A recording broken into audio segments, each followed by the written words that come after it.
curious, how many people have used Find in Microsoft Word? Right. Okay. This, by the way, is impromptu. I didn't even think I was going to ask that question.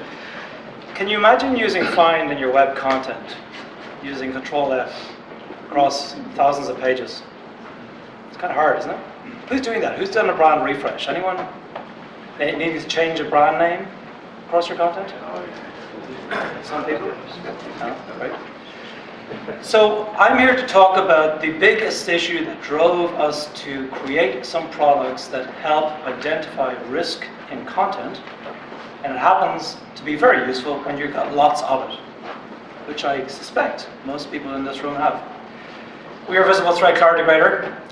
The point of what we're doing is to measure two reasonably tricky things to assess. One, how clear is your content? Are you communicating to your customers? It's a question. Many who are in the university setting have personae that you need to attract. You need to talk to the parent, you need to talk to the student, you need to acquire a student, you need to retain a student. If you're in the county council, you need to talk to normal people without necessarily a high level of education. These are real business issues. They're driving, I suspect, most people in this room to do what you do on a daily basis. So we're all about measuring readability, clarity of content, and then secondly, measuring consistency. So if you pull away with anything from what I'm saying today, it's about content measurement to allow you to fix the alleged issue. So I'm going to share with you some interesting, what I hope are interesting, items around this, and give you some little background on what we are and what we do. So yeah, I've already said this, so I won't bore you to tears on this, but basically we work with a number of kind of interesting global brand players to effectively scan two things: the content that resides in documents, and Clarity Grader is a product that does the same job for web content. Clarity, consistency, easy, right? Not hard. What do we mean by clarity? Those of you with great eyesight, unfortunately I'm not wearing my glasses, so I'm going to have to go over here and try to read it out to you. We'll be curious to try and understand this phrase. This is from plainlanguage.gov. Anybody familiar with the plain language community? I see some nods, some awareness, cool. The guys in the plain language community are very good. They are trying to make content and communication clear for the intended audience. Again, it sounds very simple, right? But very tricky. Because as sure as night follows day, as sure as everybody here is different, I'm bald, everybody has different circumstances, profiles, intellectual capabilities. Writers also are equally different and all over the shop. So if you're striving for the same tone, it's going to be tricky. We're trying to measure some of this. This says, when the process of freeing a vehicle, it's from plainlanguage.gov, it's an example of bad content on a website, one of the US federal agencies in fact. When the process of freeing a vehicle that has been stuck results in ruts or holes, the operator will fill a rut or hole created by such activity before removing the vehicle from the immediate area. I've churned, I've gone off this site, there's no way in hell I understand what this is. Do you? What it actually means, if you make a hole while freeing a stuck vehicle, you must fill in the hole before running off. Basically, that's what it means. And we're writing this kind of garbage all over the place. Apologies for even using the word garbage, but I work a lot with our US customers, so I'm a little cross-Atlantic on that front. We're trying to fix this. Here's an example of how we can start to measure the issue, how we can rank it, how we can fix, or at least look to start to fix it. We do a fair amount of work similar to Puro and Termo4, and we are great partners with Puro, and we hope to build on that relationship. We do a lot of work with Australian brands and universities. And this is an example of where we've taken the top 9 universities in Australia, and we've scanned a good chunk of content on every site. That's what that list is. It's kind of obscured and obfuscated just to protect the identity of the innocent in this case.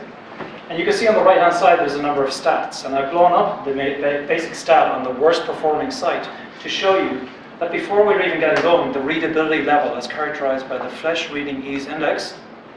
Again, I'll go back to Microsoft Word. That's actually embedded in Microsoft Word, some of you might be aware of that. But that shows me a level of 43. Now I can tell you immediately that these guys are trying to appeal to students. That requires me to already have a student level education, because 50 and above is for somebody with a high school or secondary level education. It's a bit of a circular issue. They're putting out content that can't be read by the intended audience. Long sentences. In excess of 1 in every 5 sentences are above 20 words. And think about it. You're going to a site. You're trying to answer a question. You're going to a tax site, the inland revenue, wherever it might be. and they're presenting these types of complicated, hard sentences, which I'll show you an example in a moment, what's going to happen? I'm going to pick up a phone, I'm either going to call my advisor if I'm a wealthy individual, or I'll call your helpline, and I'll try and figure out what is your admissions policy, or what is your way of filing the form. Let me give you an example. We're working very closely with the University of the Arts in London. We're working on two core areas. One is readability. Now, I think this is kind of a really nice site. I like their site. They've spent a good deal of effort making the site nice from a visual and graphic design perspective, and that's wonderful. But this is actually their content. Now, you probably can't read this content. This is actually a screenshot from our product, showing in maroon passive voice and in a different colorization long sentences. But let me give you an example. That's actually real copy. Now, before you're thinking, do the UAL guys know that I'm speaking here? They love this deck because it shows how they're improving their content, and we're working very closely with them. That's actually content that they have. The learner registration process will not be deemed to be complete until the appropriate fees have been paid. What the heck does that mean?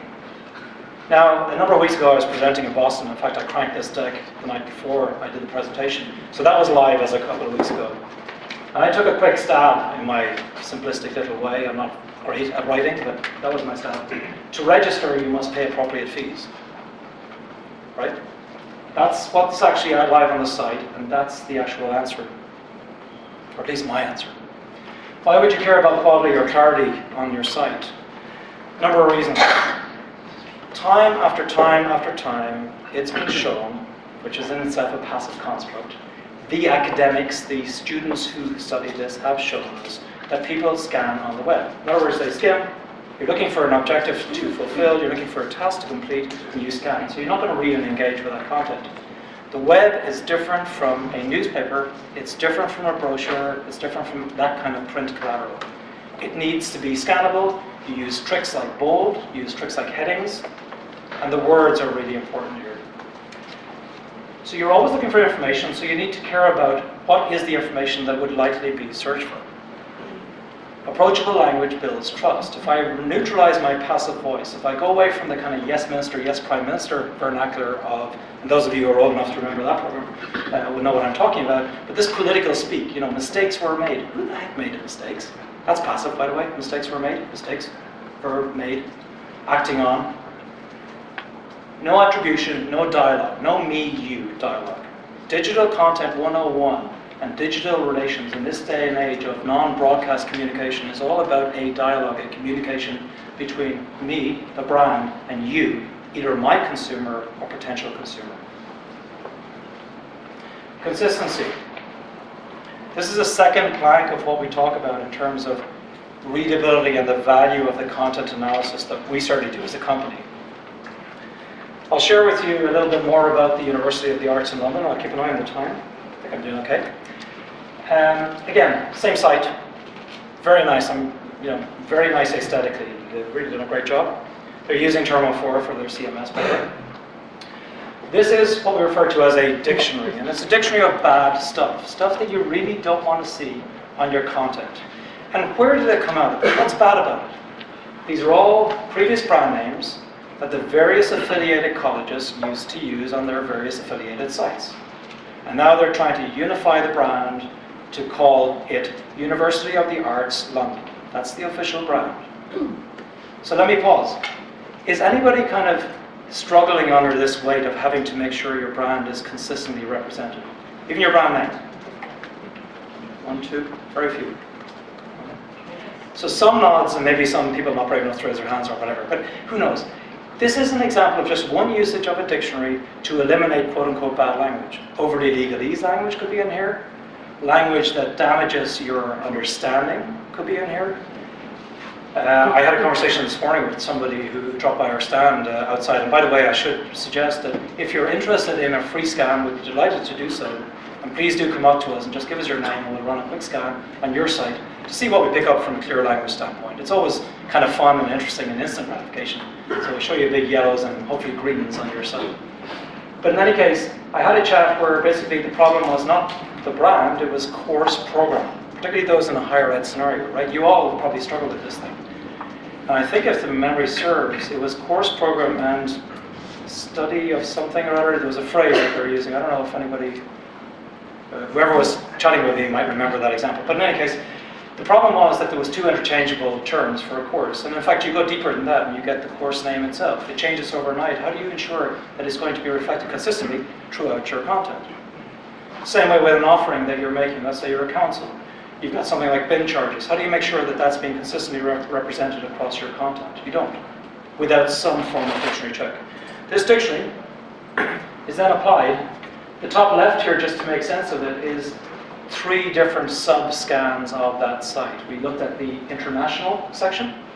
In that case, we picked up about 120 pages or so, oriented for people who are not coming from UK, oriented for people who do not have the privilege, or lack of privilege, depending on your viewpoint, of having English as a first language, so won't likely be fluent.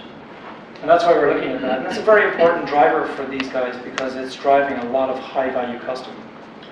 And I don't mean to reduce it to a business equation, but at the end of the day, that's what we're all here to do, is to make sure that the business of the university, the business of the council, engagement with prospective students, engagement with prospective citizens, or if you're in a private scenario, an airline, you want to engage with your potential people who might be looking at you in comparison to somebody else, but they get the message fast and they can take action. So what we're seeing here is on the left-hand side, this is the old set of names. The 3 columns on the right look kind of pretty. It almost could be a Christmas tree, but an Android, right? Anyway, each column represents each scan. We've done 3 separate scans and subsections of the site. And what you're seeing in the reds and greens is occurrences of the bad stuff. And that's the point. Doing that manually would take you days, weeks. It would be an entire project, 5-6 weeks project. Doing it with automation, which is what dumb automation is good at doing, it's minutes. That's an example of the content that we found. In fact, in this case, you can see University of Arts of the London. There's also a syntactic, a grammatical issue going on here as well. So this is the content that we're finding. We're drilling straight into it, we're banging out reports, and we're giving the reports to the editors and the content curators who need to make the fixes. We're not going to magically fix your content. That is no tooling is ever going to do that. We are going to help you size, measure, quantify, and guide where you focus your attention. That's really important. And if any tool vendor like me ever tries to tell you that they'll magically fix all the world's issues, don't believe it. It's not ever going to happen. So we'll facilitate that, but you are the judge of where you focus. Why should you care? Well, there's a number of implications to poor content and consistency. Searchability, which is a make-up word, and I apologize for that, but actually it was something that I heard somebody in the US talk about. Findability, searchability. The idea that your intended audience cannot find your gear. We've done some scans, and we also do a thing called discovery, where we tot up noun frequency on sites. And surprisingly, certain of these sites don't even mention students very often. It's bizarre.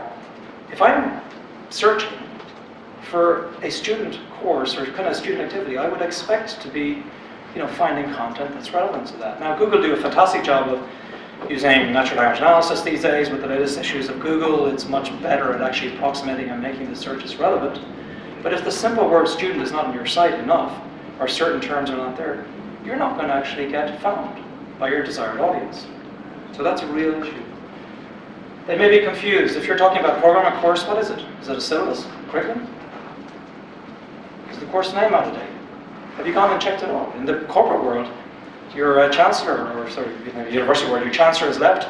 Have all the reference to that chancellor in the hierarchy being scrubbed on the site? In the corporate world, we see that a lot with particularly in the US, hirings of firings, press releases announcing certain new CEO. SEO keyword strategy, maybe I did. I've talked about that. It's kind of a first cousin of the findability thing. And last but certainly not least, somewhere in your organization, and I'd be amazed if there isn't, there's going to be a book, and it's sitting on the shelf, probably not getting read, but it was actually a book that a lot of people spend a lot of energy putting together. And that book is called Brand Standards, Brand Guidelines. You know when people go a bit kind of bizarre or ballistic if you use the wrong logo? I've certainly been on the tail end of that one. I've kind of abused logos. It's the same thing for words and brand names. So those brand and corporate standards that you need to enforce on the copy is something that this product can do very quickly, and automation is very good at doing that. So in terms of the clarity and consistency element, I came here to share with you a little bit about the importance of why clarity is important, the idea of appealing to your audience at the right reading level, of why consistency is important, the idea of findability, SEO impacts, and the negative impacts associated with that.